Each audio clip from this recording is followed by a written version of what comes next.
In this section, we want to talk about a new activation function, the sigmoid activation function, and other related activation functions.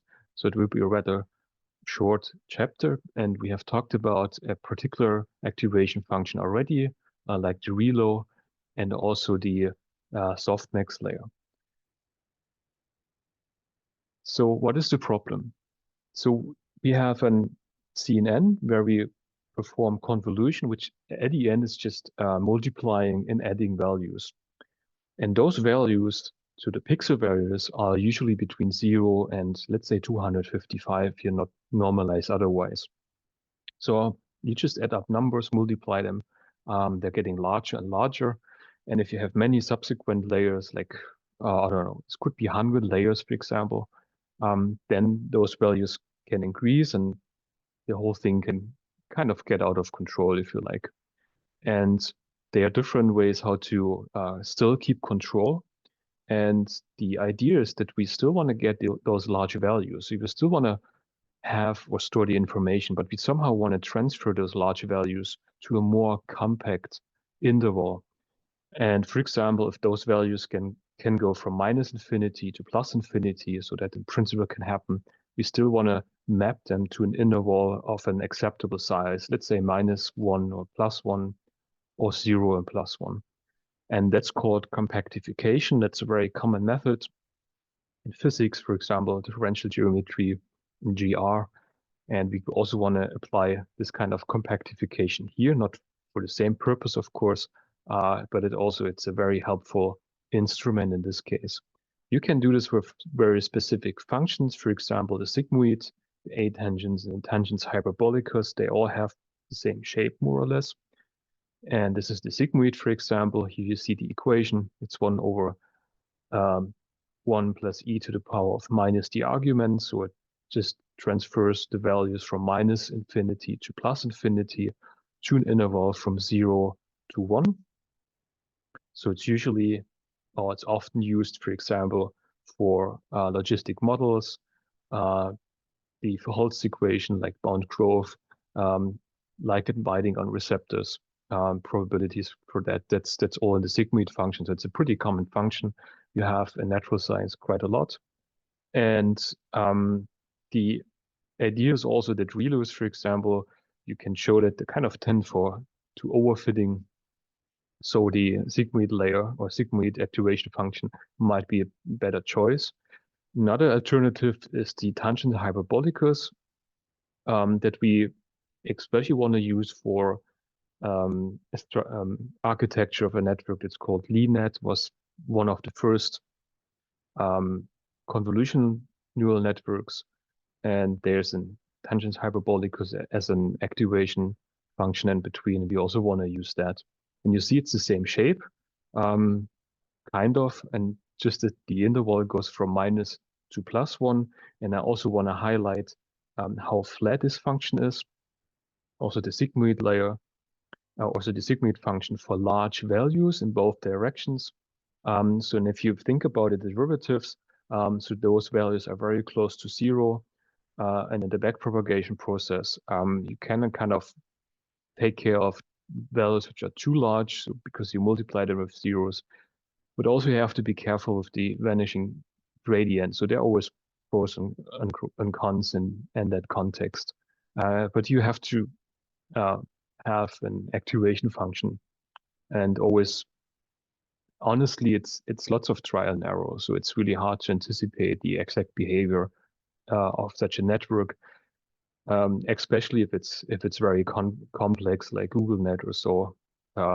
LeNet only has 7 layers, so then it's easier to control that. But for larger layers, honestly, it's lots of trial and error to find the optimal activation function.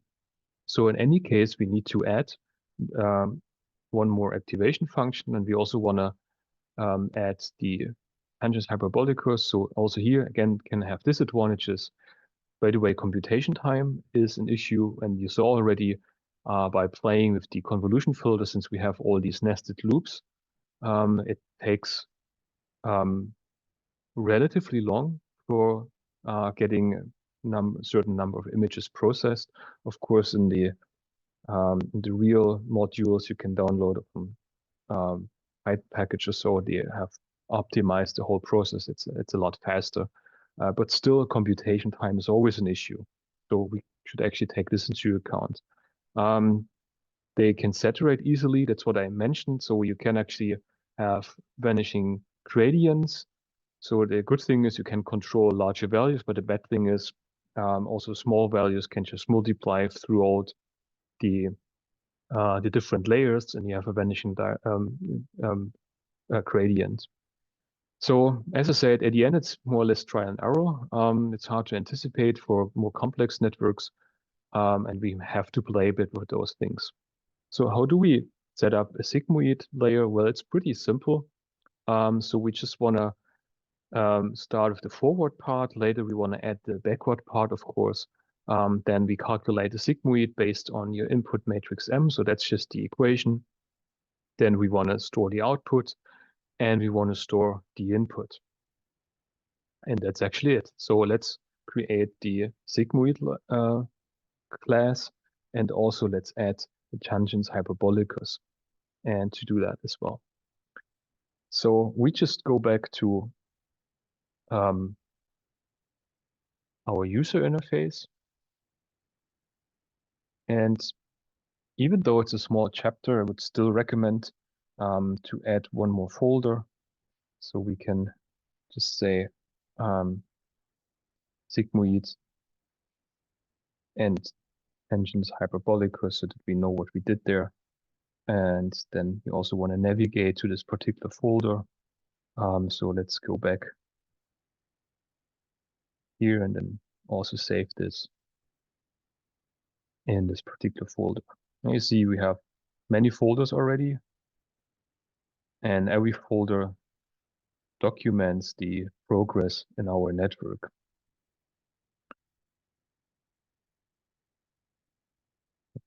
Creating our network. Okay, so it doesn't really matter where we put it, but I still would like to put it close to the ReLU activation class so that we have all those activation functions more or less at one location in our code. So we just say class sigmoid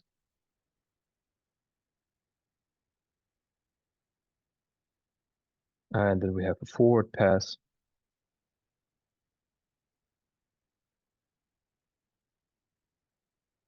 And the input is only the matrix of the images. And then we calculate the actual sigmoid.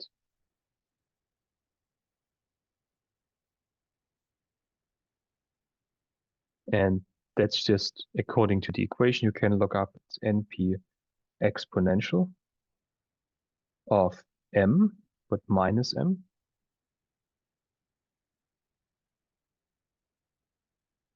One plus. And then we put this in the denominator. So we have 1 divided by our denominator. We also want to use NP clip just to make sure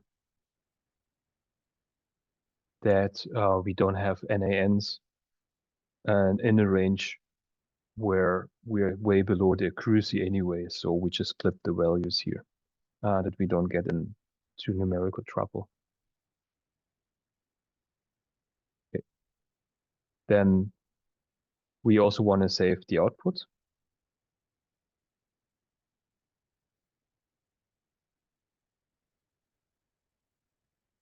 And we also want to save the input.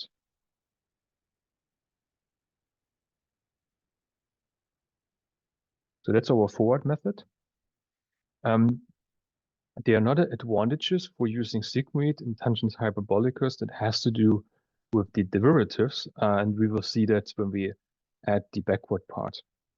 So we have 1 divided by 1 plus the exponential of minus m, and then we also want to clip it. And we want to add another activation function, which is the tangents hyperbolicus. Also here, the derivatives have a particular structure, so that's another reason why we want to use it. We just call it an H And we also want to add the forward part.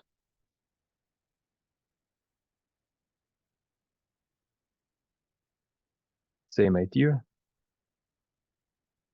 And in this case, let's call it just 10h, and there's an np, an h function for that.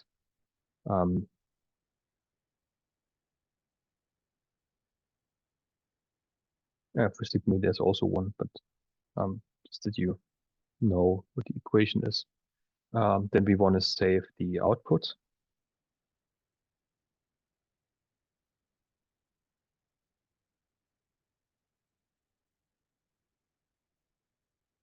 And we also want to save the input again. And then later we want to add the back propagation part.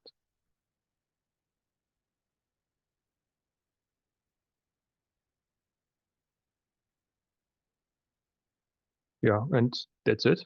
So we compile our function, our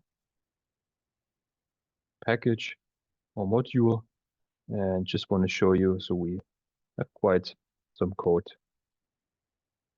And now we have almost all the ingredients. There's just one more thing which is missing.